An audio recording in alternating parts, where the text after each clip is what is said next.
Mr. Chair, it took all my energy to not to gate crush the live selling that happened here last June 4. The way it happened, the way it was handled, the statements being made. Gusto ko lang talagang pumunta dito, hindi naman po ako invited doon sa conference nila na yon. I waited for today's hearing to confront the resourceful persons they presented. Let me call on them 18 kargador. Kasi nga po, nagkakarga sila ng mga mali-maletang pera, sabi nga nila. Yun po talagang trabaho nila, taga-bitbit, taga-karga ng maleta. Una, sino ba itong 18 kargador ng mga maleta? Saan ba sila galing? We cannot simply bring in people sa Blue Ribbon Committee na nag-aakusa na mabibigat na paratang nang hindi man lang nalalaman kung karapat-dapat ba sila paniwalaan. Kasi simulang-simula pa lamang po na tinawag silang 18 Marines, may paglilin lang na agad. Yung bansag na 18 Marines ay isang paraan upang pabanguhin sila sa publiko. Matik po kasi yan. Pag sinabing Marines, iba po ang respeto ng mga tao. Pero hindi naman po silang lahat ay dating Marines. At mahigit kalahati sa kanila ay discharged without honors or dishonorably discharged from service for various offenses. Ibig sabihin, palpak sila. Tulad ng pagiging AWOL o absent without leave. Why is this information very important? Because for people to believe their allegations, it must come from a credible and reliable source. And so, the people using them portray them as heroes. God damn. Sabi nga ng isa sa mga senador na dumalo nung araw na yon, bayani daw po sila. Pero nakakaya naman po sila sa iba nating mga bayani. Na itong 18 kargador na ilang taon nagtrabaho kay Saldico, may 7 years at 9 years at nagbitbit daw, sabi nila, ng sangkatutak ng maleta ng pera. At bigla na lang tinubuan ng konsensya at ngayon ay naninira ng buhay ng mga inosenteng tao, ay tatawagin nating bayani. Pasensya na. Hindi ako papayag na matabi ang mga sinungaling nito kila Jose Rizal, Andres Bonifacio at mga dakila nating OFWs. At dito papasok ang pangulo kong punto. Hindi lang po ang kredibilidad ng 18 kargador ang kaduda-duda. Ang mismong testimonya nila ay nakakapagtaka. Lumabas na po ang ilan sa mga ito sa balita, pero pasadaan lang po natin. Let me show some video clips of the hearing. Video 1. Si Father Flavi ay hinatiran ko ng pera doon sa Mindanao Ab. Isang sobre yun, sir. Anong lugar po yun? Sa Mindanao Ab, sa mismong simbahan niya, sir. Sa may gilid ng kalsada. Bakit po kayo nagdala ng pera doon sa pare?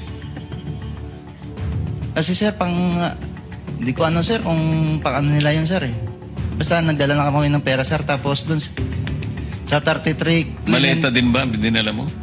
Isang sobre, sir. Tapos doon, sir, sa 33 Clemente. Baka naman sulat lang pinadala Hindi, sa'yo, sir. Pera, sir. Kita ko mismo, sir, eh.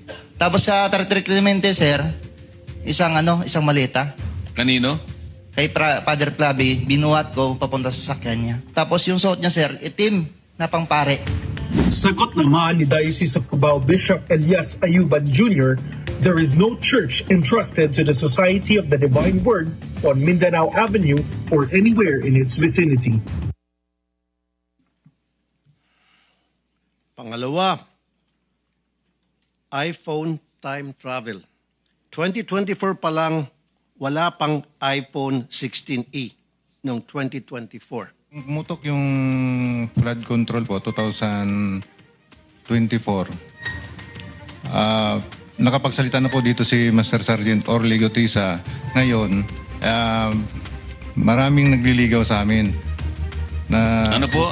Nililigawan po kami na hindi na po kami magsalita. Yung lahat ng cellphone po namin, ibibigay po sa kanila. Sa anong dahilan?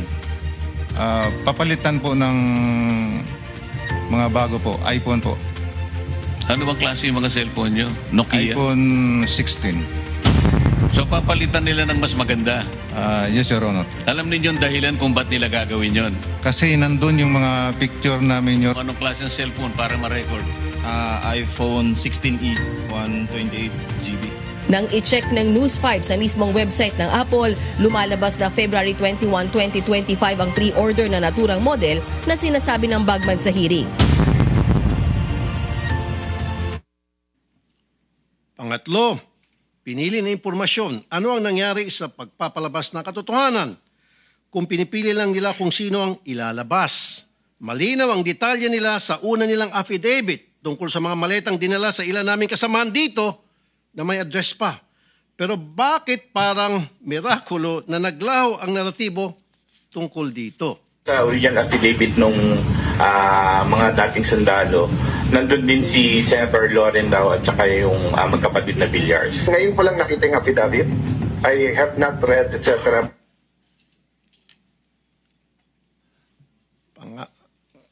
Pangapat, aking pinasilip ang lugar na yon sa Makati. Video 4, money changing. Nag-advise po si boss, magpapalit kami ng piso to dollar na 2 maleta doon sa Makati po. Sa, Bibili kayo ng US dollar. Yes, Your Honor. Dinala po namin ito sa Per Bank Makati, Salcedo Village po. Dalawang maleta worth of 50 to 60 M po ang laman. Aking pong pinasilip ang lugar na yun sa Makati at walang record ng money changer sa Pearl Bank Building. Dapat po makumpirma ito.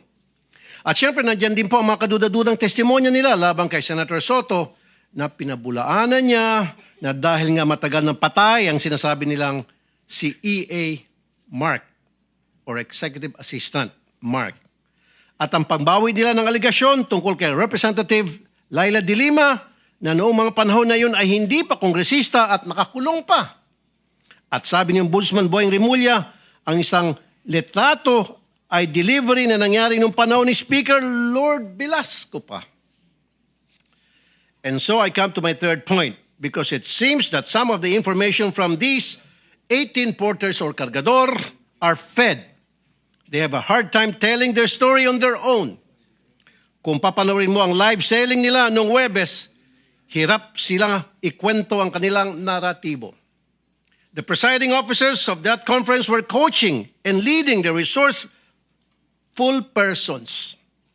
Pag medyo nagkakamali, siyempre, inaayos ng mga presiding officers ang testimonya.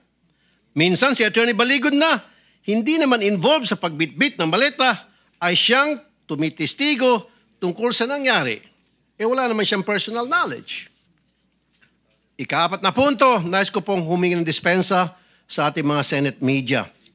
Bilang broadcaster at kasapi ng media, masakit po tuwing nababansagan ng ilan sa atin na bayaran kasi nasisira po ang propesyon natin.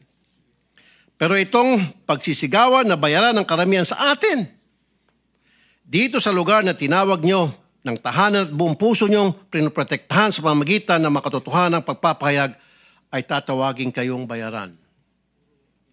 Hindi po tama yun. This institution, time and time again, owes you its dignity because you keep the senators on their toes and make sure we stay true to the Filipino people. At kay Senator Cayetano, huwag po tayo masyadong demanding. Ano po? Ito magreklamo na wala ka sa front page. Limited pong front page space ng mga dyaryo. Kaya pili lang po talaga ang nalalagay dyan. Pero hindi ibig sabihin hindi na sila patas. Dahil kung titingnan mo naman online, all these news outlets reported his statement. It is in their online platform. Kung saan libo-libo ang nagbabasa. The front page is reserved for the biggest and latest news. Yun bang bagong kaganapan? Yung po kasing pagkapit sa kapangyarihan at hindi pagtanggap sa pagkatalo nyo, lumang balita na po. But nevertheless, it was reported upon. I-google nyo po yun. And my fifth point, we have to look into the allegation na nabayaran ng 5 milyon ang 18 kargador. I'm not saying it's true. Iharap po ng NBI itong witness nila na nagsabi noon. Pero ang masasabi ko lang, ginamit lang kayo ng mga malalaking tao para sa mga personal nilang interest sa politika. Kulang yung 5 million. Kunwari, inanalayan nila kayo. Pero pagharapin nyo na itong sangkatutak na kaso na isasampa sa inyo, nitong mga siniraan ninyo, tingnan nyo, unti-unti kayong iwan yan.